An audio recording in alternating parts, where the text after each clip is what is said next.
is at Bell Direct, and we can join her now. Julia, it was a nice finish in the end, although really there were quite a few losses dotted around the show. Carson, it was a good result for the Australian market in the end, because we did see quite a negative lead coming into the Australian session today, with the US market off by about 1% and commodity prices also lower. And yet despite this, we've managed to see the market gain 0.3% to finish at 4,343 points.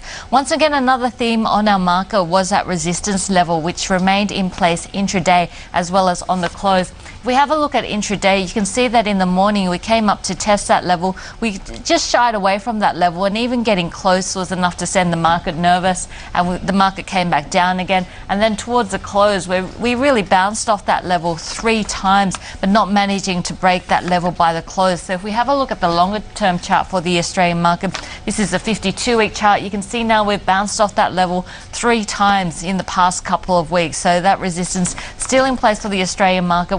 We'd really like to see a strong close above that 4,350 point mark for the Australian market, free to move a little bit higher. Now today the story, and I guess the focus of the market, was Commonwealth Bank and BHP Billiton, and they were the main reasons why the market moved ahead. We saw Commonwealth Bank shares up by 3.2% after its full year result, BHP Billiton gaining 1%, and these two stocks really did help support sentiment as well as gains on the market.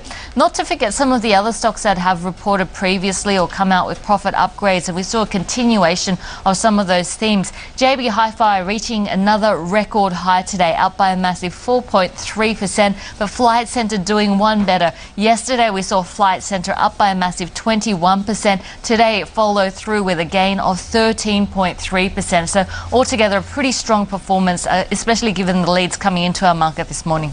Has Marius Kloppers delivered when it comes to reassuring investors, though, when I guess trade gets underway in London tonight, that the outlook is where it needs to be, that is to say, back on course?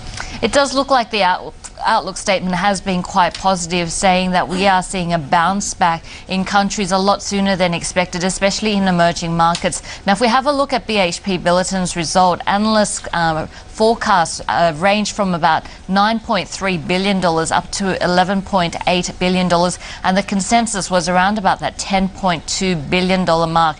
Now, we've actually seen the result come in at $10.72 billion, so that's net profit excluding one-off items. So if we have a look at that result, we've actually seen BHP Billiton's result beat consensus by around about 5%, but still it is an end to the record run that BHP Billiton has had, with record profits over the last 7 years. They've also come out with a dividend declaration of 41 cents, taking the full year dividend up to 82 cents. So unlike the likes of Commonwealth Bank, which has slashed its yearly dividend by about 25%, we've actually seen BHP Billiton raise its dividend by 17%. Now, iron ore was a category that analysts were watching very closely, and if we have a look at iron ore EBIT, earnings before interest and tax, we came in at $6.23 billion.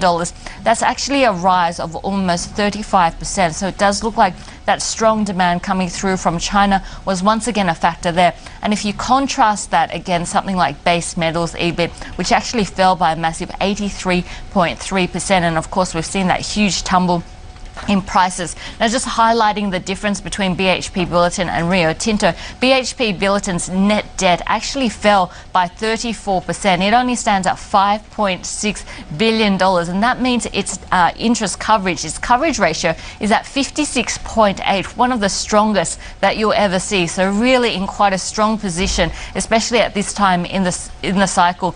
No doubt that analysts will be quizzing Marius Kloppers about the nickel assets, because we already know that there's been write-downs to 2 major nickel assets. The market's speculating now that BHP Billiton could be exiting its nickel operations altogether, and we know that in the production results, the full year production results that we saw last month, that nickel was one of those areas where production had decreased. The other was manganese, as well as metallurgical coal. But altogether, I think the market pretty happy with those results, coming in about 5% ahead of expectations. And if you have a look at BHP Billiton's intraday graph, I think the share price says it all. We saw a rise into the results and finishing on a high note, up by 1% for the day. Okay, I think that's about as comprehensive as we can get it. So as you say, Marius's outlook will be dissected and poured over, and those analysts and some earnings upgrades could follow suit. For now, appreciate it. Thanks, Carlson.